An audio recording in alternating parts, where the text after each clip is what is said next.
The story of Noah and the ark. After Abel was slain and his brother Cain had gone into another land, again God gave a child to Adam and Eve. This child they named Seth, and other sons and daughters were given to them.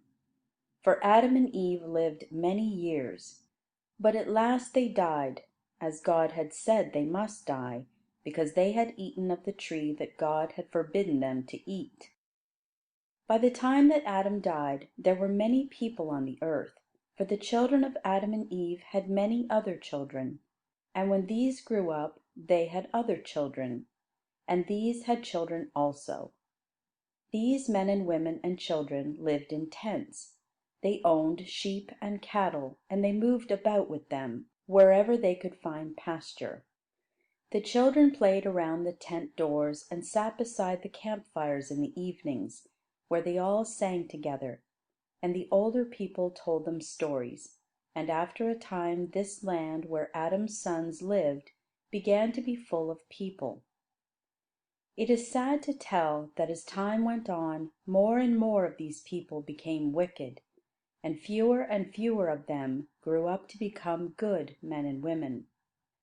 All the people lived near together, and few went away to other lands. So it came to pass that even the children of good men and women learned to be bad, like the people around them, and no longer did what was right and good.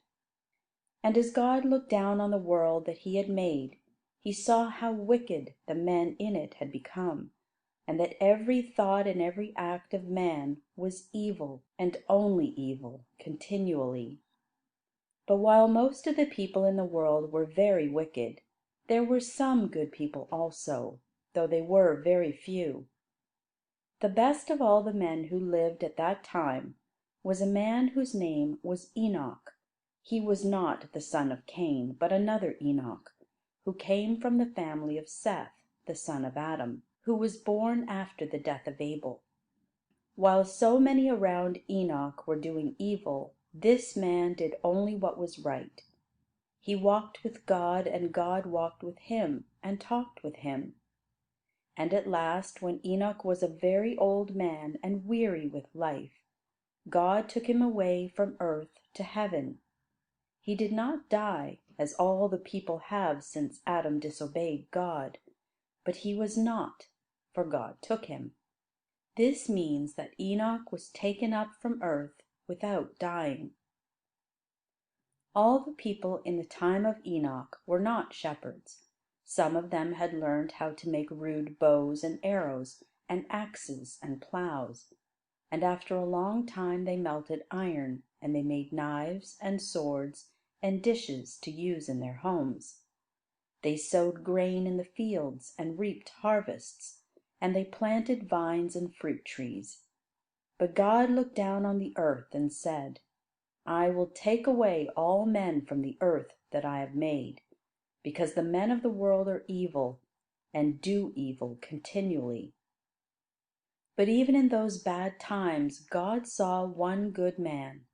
His name was Noah. Noah tried to do right in the sight of God. As Enoch had walked with God, so Noah walked with God, and talked with Him. And Noah had 3 sons. Their names were Shem, and Ham, and Japheth. God said to Noah, The time has come when all the men and women on the earth are to be destroyed. Every one must die, because they are all wicked. But you and your family shall be saved, because you alone are trying to do right. Then God told Noah how he might save his life and the lives of his sons.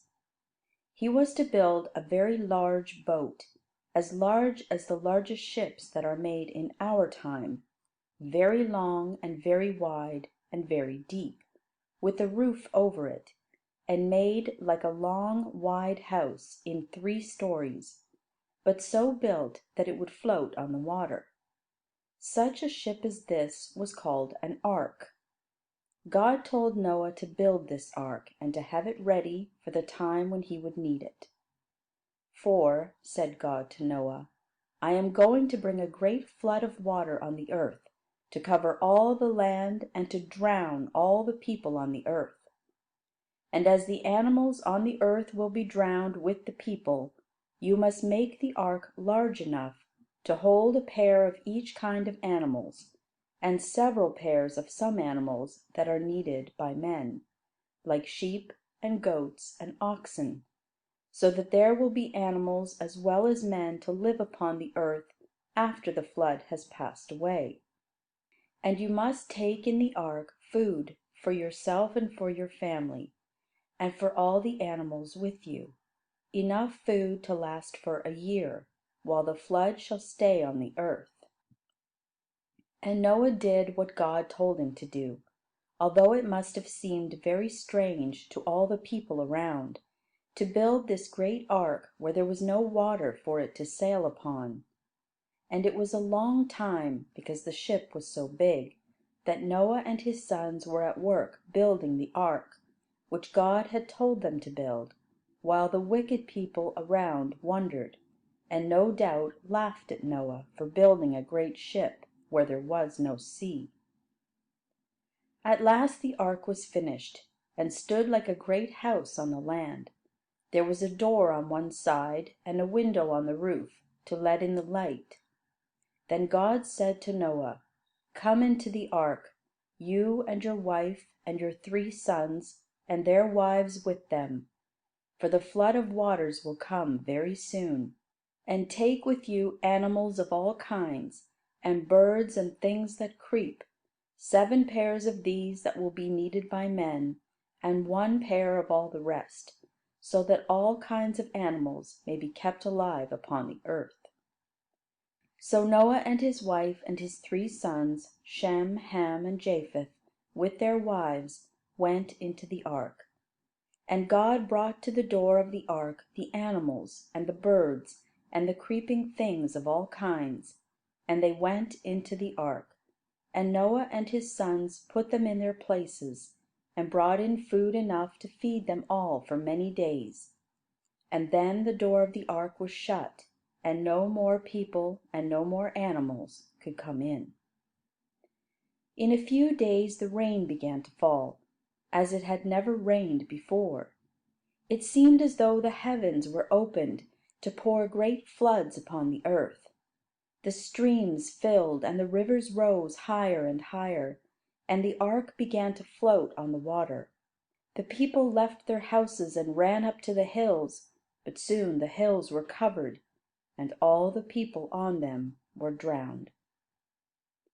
Some had climbed up to the tops of higher mountains, but the water rose higher and higher, until even the mountains were covered, and all the people, wicked as they had been, were drowned in the great sea that now rolled over all the earth where man had lived.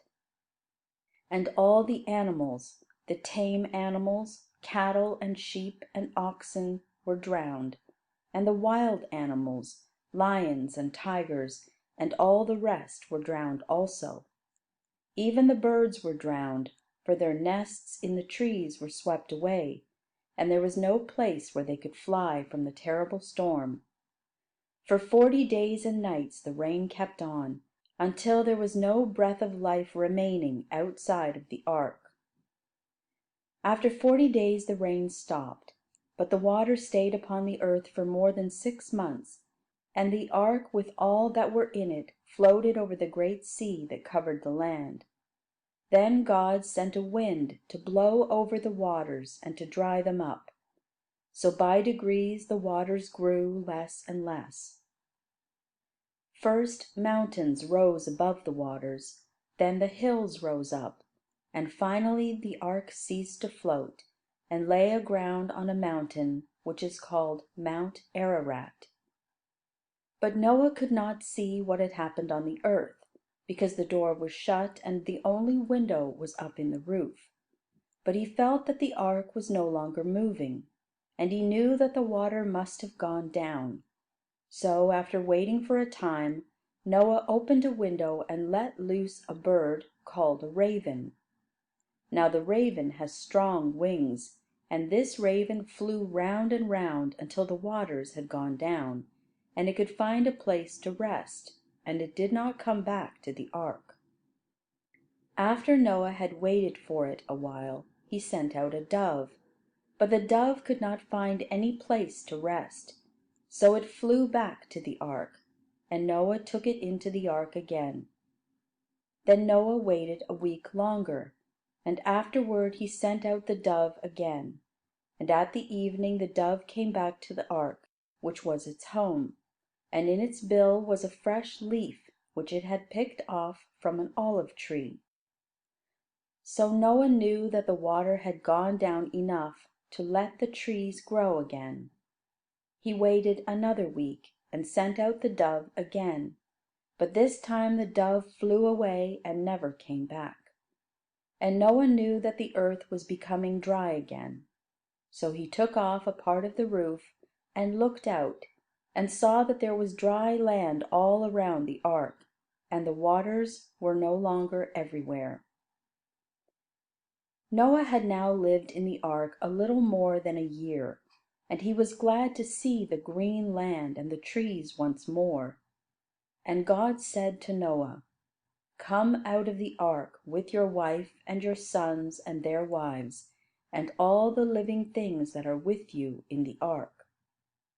So Noah opened the door of the ark, and with his family came out, and stood once more on the ground. And the animals and birds and creeping things in the ark came out also, and began again to bring life to the earth.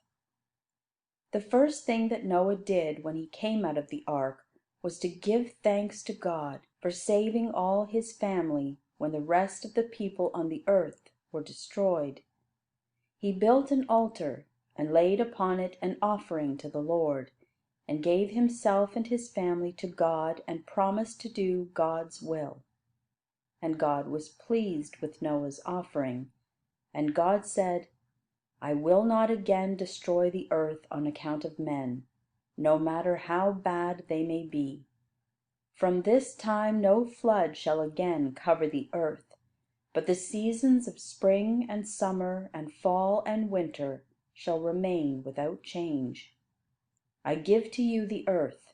You shall be the rulers of the ground and of every living thing upon it." Then God caused a rainbow to appear in the sky, and he told Noah and his sons that whenever they or the people after them should see the rainbow, they should remember that God had placed it in the sky and over the clouds as a sign of his promise that he would always remember the earth and the people upon it, and would never again send a flood to destroy man from the earth. So as often as we see the beautiful rainbow, we are to remember that it is the sign of God's promise